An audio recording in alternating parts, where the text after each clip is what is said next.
At 6:43 p.m. on a warm summer evening in Houston, Texas, a 911 call came in from a Shell gas station on the corner of Westheimer and Fondren. The caller was breathless. Panicked, she said, "There's a woman. She just hit him with her car. On purpose. Twice." A dispatcher answered, "911, what's your emergency?" "Oh my God." She ran him over. She's screaming, she's saying, "You lied to me. You ruined my life." "He's not moving. He's not breathing," came the caller's response. What began as a betrayal of love would unravel into one of the most shocking public crimes caught on surveillance footage. Her heartbreak played out in real time, and the footage would be watched by millions. This is the case of Clara Harris. Clara Suarez Harris was, by all appearances, the American dream in motion. Born in Colombia, she came to the United States to pursue education and success. And she found both. Clara became a respected dentist and married David Harris, a successful orthodontist. The couple had twin sons and were raising them in the Houston suburb of Friendswood. David and Clara also ran a thriving dental practice together, and to outsiders, they were the very image of stability and success. But behind the pristine smiles and suburban affluence, cracks were beginning to show. In 2002, Clara began noticing signs. David had become distant, distracted. He began staying late at work, taking mysterious calls, and guarding his phone. Clara, fueled by suspicion and the quiet unraveling of her perfect world, hired a private investigator. What they found would confirm her worst fears. David was having an affair with his receptionist, Gail Bridges.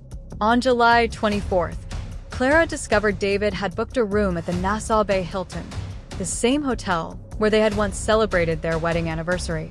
It was the final insult. With the help of the private investigator, Clara followed David there that evening. Surveillance footage shows Clara pulling into the Hilton's parking lot just as David and Gail exited the building. Clara, in her Mercedes-Benz, confronted them in a whirlwind of fury. Witnesses described her screaming at both David and Gail, striking Gail in the face and pulling her hair. Hotel security attempted to intervene, but Clara stormed back to her car. What happened next would horrify onlookers and stun the public. Clara got into her car. She circled the lot once, then again, and then Clara accelerated and struck David with the vehicle, flinging him into the air. Witnesses screamed, many running toward him. But Clara wasn't done. She backed up, then drove forward again. And again. She ran over her husband 3 times. One of her twin stepdaughters, who had been in the car, would later testify that Clara said, "I wanted to hurt him. I wanted to hurt him bad." Clara stepped out of the vehicle and stood over David's body. The heartbreak, rage, betrayal, it had boiled over in the most violent way possible. The surveillance video captured every frame. Within hours, the footage would be in police hands. Within days, it would go viral nationwide. The investigation was swift. Houston police arrived on the scene within minutes. Clara was arrested at the scene and charged with murder.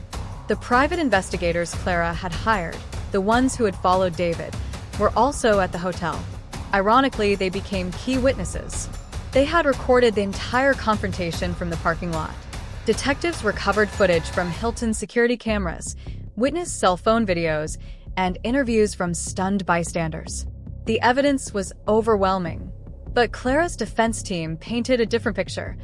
They argued this was not premeditated murder, but a crime of passion. A woman pushed to the edge by betrayal, humiliation, and emotional devastation. The media dubbed it the Mercedes murder.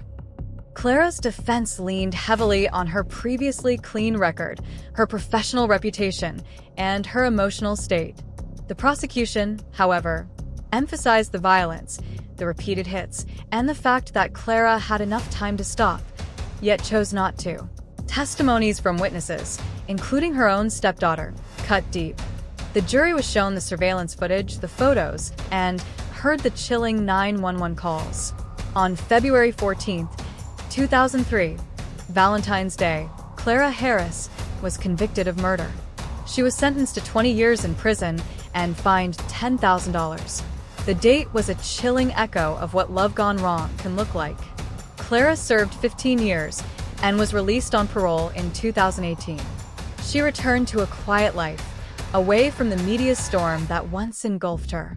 The case sparked national debates around emotional abuse, betrayal, and the psychology behind crimes of passion. Was Clara a cold-blooded killer? Or a broken woman pushed too far? The footage became one of the most circulated crime videos on U.S. news in the early 2000s. The hotel, the Mercedes, Clara's face, they became symbols of a story so shocking, it felt scripted. But it wasn't. This was real, and it happened in broad daylight. In Clara Harris's story, we see the terrifying consequence of unchecked emotion, betrayal, and impulsive rage.